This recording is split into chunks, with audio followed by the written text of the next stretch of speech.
و دې پښتنو ته چې آیا په دې پارلیمنت کې چې د کمې ورځې دلته د اپسي دپاره بل پاسېدی پر دې بل چا او چا دستخط وکړي چې اپسي دې دغه سودېله راسي آیا په دې کې کم ګوندونه ناست وو آیا دا ګوندو د دې مخالفت وکړي چې موږ دا اپسي نه منو دا د دوی هغه ناهیلي وله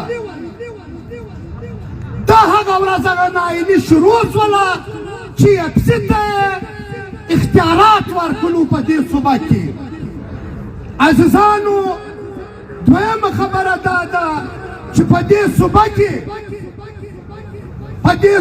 دا اوس هم چې موږ ولاړ یو موږ نن درېیمه ده پی ټي ایم نه وو او موږ د دا هر سړي څه د هر پښتونه څه معافي هم غواړو پی ټي ایم دی نه چې په دې نه وو چې په دا مصور خان یا په دې خبره غمجن نه وو په دې صوبه کې صرف یو پی ټي ایم دی چې پر دې باندې پور شډول لګېدلی دی ستیو مخ ته زه ولاړ یم چې په پور شډول کې یو نور باچا ناست دی په پور شډول کې دی زبیر شاه ناست دی په پور شډول کې دی بلې څوک په دې صوبه کې دی په پور شډول کې نه اچوي یا یې بلوڅان وروڼه اچولي دي یا یې موږ اچولي یو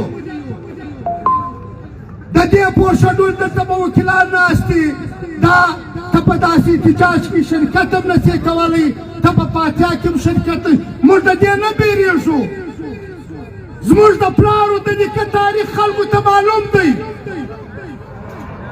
که قربانۍ راسره حسابي قربانۍ به ورسره حساب کو که جیلونه راسره حسابي جیلونه به سره حساب کو خو مسله دا شی ده په دې خبره د یو څو چندو کسانو ما سوا چا د دې خبرې ته خوله لا نه وروړله چې پر دې خلکو دا پور شډول د څه شي لګېدلی دی دا پور شډول د دې و چې تی به دا رقم خبرې نه کوئ تی به د مصور خبرې نه کوئ تی به د پښتانه خبرې نه کوئ تی به د دې وطن خبرې نه کوئ دا پور شډول د دې دپاره دی لیکن یوه خبره درته کوو پی ټي ایم هغه تنظیم دی د پی ټي ایم هغه نمایندګي ده چې اوله ځله چې پاکستان جوړ شوی دی حواله کړه و خپلو پښتنو ته یې کونډې شهیدان ماشومان هر څه یې وروښول چې ستا دومره ماشومان مړه سوي دي ستا دومره خلک اغوا سوي دي ستا دومره خلک نن هم په جیلو کې دي ستا دومره کونډې سوي دي ستا دا دننه تی ته چا نه دي درشوي دي او پی ټي ایم هغه تنظیم دی اصغر خان وویلې دا نږدې چمن کې په دا نږدې چمن کې پر لطنن هم ناست دی ګرده دنیا ورته هېڅوک نه ورته درېدی چې د پی ټي ایم خلک به ورتلو سرکار به ورته ولاړ و موږ به یې د کوژک کې راوګرځولو چې ته یې نسئ تللی ولې د هغه باوجوده پښتنو دلته پر موږ ګوتې پورته کولې چا بول دا د اس آی دي چا بول دا د چا دي چا بول دا د چا دي په خیبر کې جرګه کېدله جرګه او جلسه دا په دې ملک د دې ملک آئین هر چا ته دا اجازت ورکړی دی چې هغه خپل د رایې ازادي خبره کولی شي لیکن موږ ته شهیدان راکړو موږ ته شهیدان هم راکړو موږ ته څو زخمیان راکړو لیکن د هغه باوجوده زه د پښتنو ته سلام کوم چې په لکو انسانان بیا هم و دې پوښ ته دا وویلې چې موږ د دې خاورې بچیان یو د دې خاورې دپاره ولاړ یو عزیزانو نن هم زه دا وایم موږ دا ډېر خلک دا وایي چې پارلمنټ د پارلمنټ دغه نسته ستا په ملک کې پارلمنټ خو هغه پارلمنټ دی چې په سینټ کې ستا دغه ولو ستا سینټ خرڅ و پرون دې دا هایکورټ دا نن چې ججان ناست دي نن د دوی اختیارات شته آیا دا د پوش په پیرون نه دي آیا دا د پوش په پیرون نه چلیږي پوش په پیرول کیږي چې پر دې اف سي او پر دې پوش دومره پیسې خرچیږي. راسئ دی راسئ نن دا حساب ورسره وکړو. راسئ دا خبره که مصور پیدا کیږي که نه چې نن په دې صوبه کې موږ بلوڅ او پښتون یو ځای سره کښېنو یو جرګه وکړو چې موږ پی ټي ایم یو ناره ورکړې وله چې اف سي هټاو بلوچستان بچاو. موږ نن هم دا وایو. دا خبره صرف د مصور د راتلو پورې نه. راسئ پر دې خبره باندې ټینګ سو بلوچ پښتون په دې یو جرګه او مرکه سو چې اف سي هټاو بلوچستان بچاو. که موږ اف سي د دې صوبې ونه باسو زموږ د صوبې به دغه حال. نن په خپله اوس ته یې خپله وویلې چې نن یې د ټرانسفر او د پوسټینګ اډر هم وایه سایې وایه ما یو تا ته ورکړئ. بیا به ستا څه حالي؟ بیا به کم خلک ججان راځي کم خلک به افسران راځي هغه به راځي چې د ده په حق کې عاملاوي. ته یې و دې ته حساب وکئ چې دا یو ملک دی.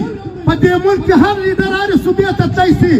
نن منظور پښتون و دې صوبې ته نسي راتلی و دا بلوچستان ته نه پرېږدي. نن علي وزیر په کومه ګناه کې ناست دی. نن زموږ 2000 کارکنان په جیلو کې دي په پور شډول کې دي. هغه چې دغه یې ناست دي خو لا مشوره کیسونه چې دغه یې پر دغه دي. عزیزانو د خدای دپاره راسئ چې پر دې باندې جرګه او مرکه سو. نه موږ ته دا پارلمنټ کار راکوي نه موږ ته دغه کار راکوي. دا بې معنا پارلمنټ دی. دا پارلمنټونه خرڅېږي. دا د 2 ټکو پارلمنټ دی.